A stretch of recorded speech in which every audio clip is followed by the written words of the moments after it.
তালগাছের ভূত। এক ছিল ছোট্ট গ্রাম, নাম তার সোনারপুর। সেই গ্রামের এক্কেবারে শেষ প্রান্তে একটা মস্ত বড় দিঘির পাড়ে দাঁড়িয়েছিল এক বিশাল তাল গাছ।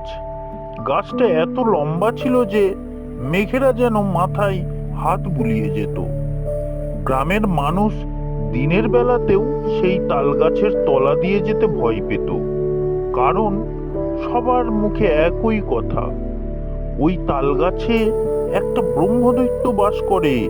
কেউ কেউ রাতে নাকি খড়ম পায়ে হাঁটার শব্দ শুনেছে, আবার কেউ দেখেছে নিশুতি রাতে গাছের মগডাল থেকে একটা দুটো আলো দপদপ করে জ্বলছে আর নিভছে। সেই গ্রামে বাস করত কানাই নামে এক ডাংপিটে ছেলে।